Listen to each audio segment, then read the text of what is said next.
Welcome, everyone, to Television Canada Podcast, Episode 5. Welcome back. We're at day, 60 of this forced quarantine. I'm in Montreal, Quebec, if you have forgotten. So I'm doing fine. I'm working from home for the company that I'm working for.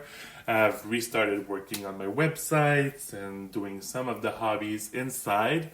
I don't think I've come out of the house more than 20 minutes outside since the quarantine began, so that's probably not that good.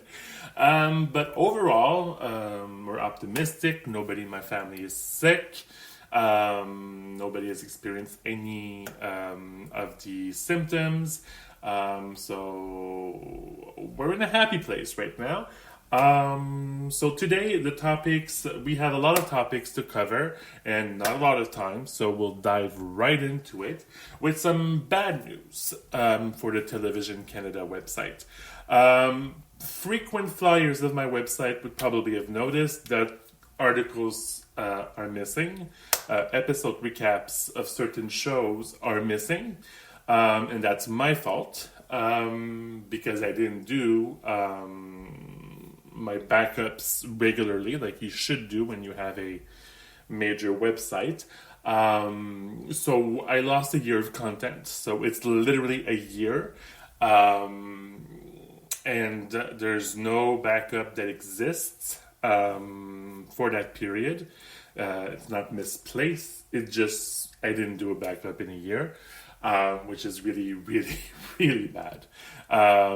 So what I'm trying to do is trying to remember by going through my Twitter feeds and stuff like that, what was the actual article name, and I can try to recreate. That was one of the things that we wanted to do. And then I decided, then let's just move forward and create new content instead of just going in the past. If I happen to find something that I would have typed in Word or something else, I'll put it out. But it's my fault. I take responsibility for it, and now I've taken steps to ensure that that doesn't happen again. All my articles are now written on a separate platform on Word, saved to the cloud, so that no matter what happens to the website, I have all my articles that are going to be available with the dates and everything else, and I can recreate the database. On the flip side, there is some good news for the website. We're going to start doing recaps of Ghost Whisperer, Commander-in-Chief, La Femme Nikita after I finish La Femme Nikita, and Lois and Clark, The New Adventures of Superman. They'll gradually be added because I'm rewatching those 6 series. I'm missing one in there. So, Major Crimes. I also have that one. So the reason why I wanted to do that is because I want people to start watching those shows again. They were fabulous shows.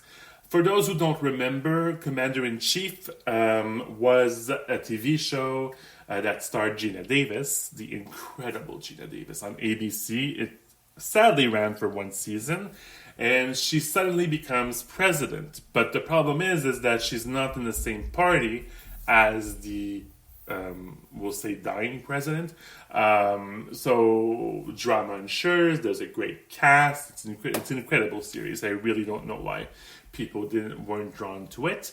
Ghost Whisperer is the series that ran for 5 seasons, if I remember correctly, starring Jennifer Love Hewitt, and her character of Melinda was able to talk to ghosts and spirits that had unfinished business, and then she would help them, and then they will see the light, and that's it. It's not a religious show, but I am going to tell you from the first episode, you better have Kleenex, because this show has made me cry, and I don't cry easily. I'm going to sneeze, and I don't want to sneeze on my blog. Okay. So that's what's new. That's going to be coming on the website gradually. Right now I'm finishing The Flash, Legends of Tomorrow Season 4, which I wasn't finished yet. The Flasham Currents, so we're going to talk about that season finale a little later. We're also going to try a new feature called TV Show Store, partnership with Apple, which basically would enable you to go on my website, televisioncanada.ca, go on the TV Show Store and search for any show, and you should be able to find it, and then you'll be able to download.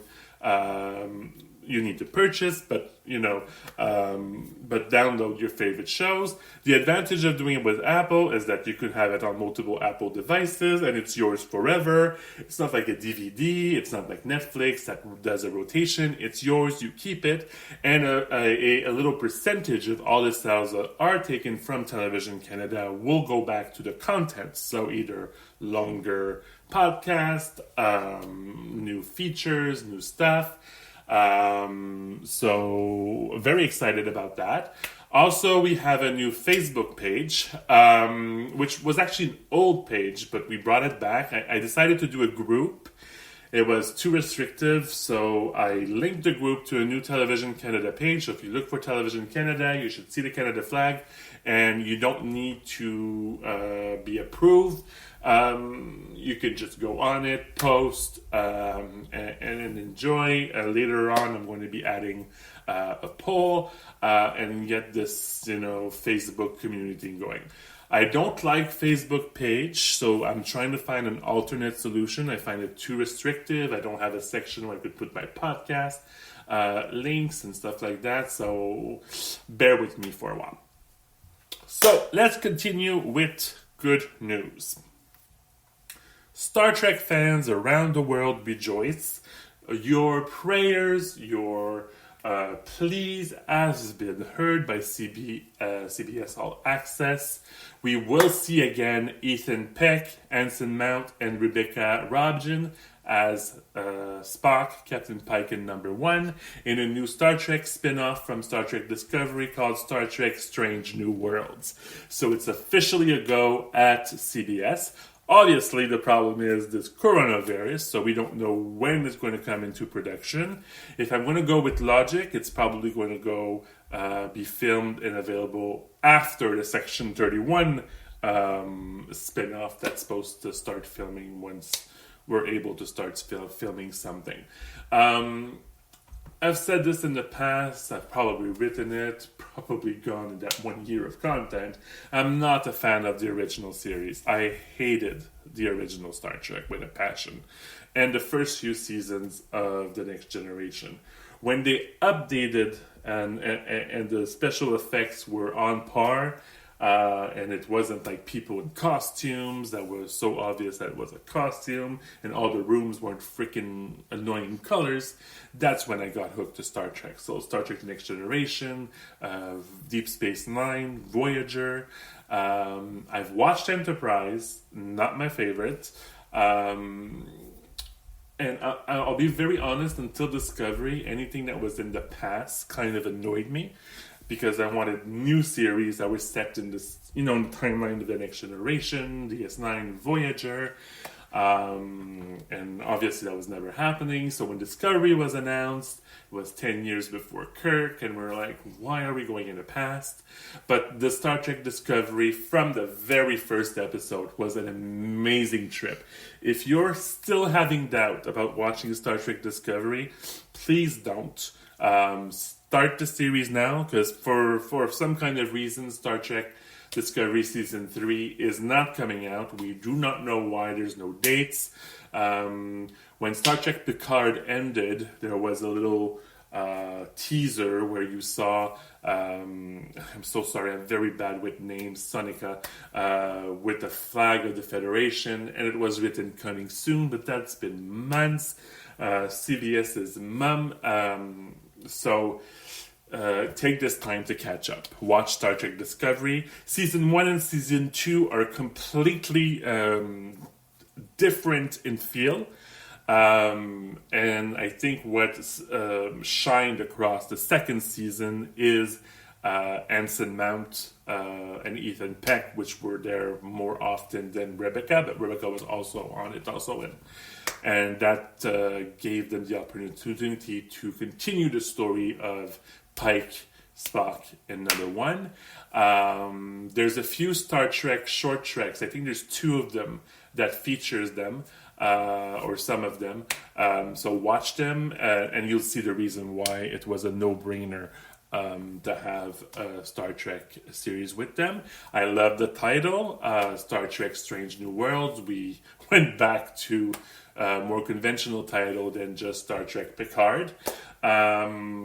Speaking of Star Trek Picard, it wasn't in my topic list, but I do also want to say that it was an extraordinary series. Sir Patrick Stewart shined through it.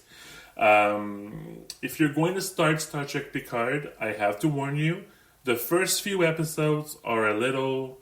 I'm not going to say long, because for me, it's never long enough. 10 episodes pisses me off. It really does. But what's good about it is that the story builds up and it gives you an incredible ending. A lot of people will say it's a predictable ending, but still, every person on that cast brings their weight. And the bonus of having Jerry Ryan in a few of those episodes was amazing, to be able to connect a little bit with characters from other Star Trek series. If you're going to watch Star Trek Picard, you're going to see a whole different Seven of Nine, which only makes sense because it's, 25 years later, so she can't be the same... Sorry there, I sneezed a little, so I decided to pause it. So basically, a very different Seven of Nine. Also, I believe it's the 7th episode. Don't have the title in front of me. It's the one that reunites Picard, Riker, and Troy. It's a heartfelt story because, characters didn't stay on pause in Star Trek. They didn't, they're not still on the Titan as captain and first officer. A lot of things have happened to Troy and Riker during that lifespan, if you want. And I think it was beautifully written. The only unfortunate thing about it is because it's only goddamn 10 episodes, they couldn't focus on that. So it was one episode with all 3 in them. Sir Patrick Stewart has said that there's going to be more the Next Generation characters coming in. There's more Voyager connections coming in. There's Robert Picardo that is rumored to be coming in as either one of his characters of the Doctor or Dr. I think it's Zimmerman.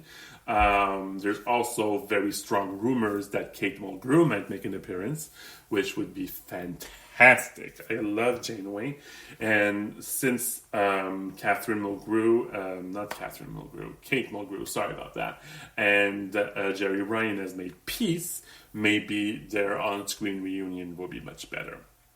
Now we have less than 2 minutes to speak about the unconventional season finale of The Flash. As you all know, most of the shows that were currently airing stopped abruptly, so some final episodes became the season finale. It's the same story for Charmed, it's the same story for other shows, and it's no different for Flash. It was not intended to end with Iris disappearing. And that changes a lot of what's going to happen in season 7. I believe they're at season 7. Iris might also become the new bad in the series. That's another rumor that's been going around. I've noticed a lot of changes in Iris, not just because she went into the mirror universe. That she was forced to go in the mirror universe by this Eva bitch, but also because Barry didn't die, so in the Crisis. Also, the Crisis next season is going to be 2 hours only, and most probably it will be Batwoman and the new series Lois and Superman. So that's all the time that we have for this podcast. We're going to try to do more and more. So like our podcast, share our podcast, go on our website, go on our Facebook page, go on our Twitter page, and comment away, share away. The seasons might be over, but there's a lot of content out there, and I'm very happy. Thank you. Goodbye.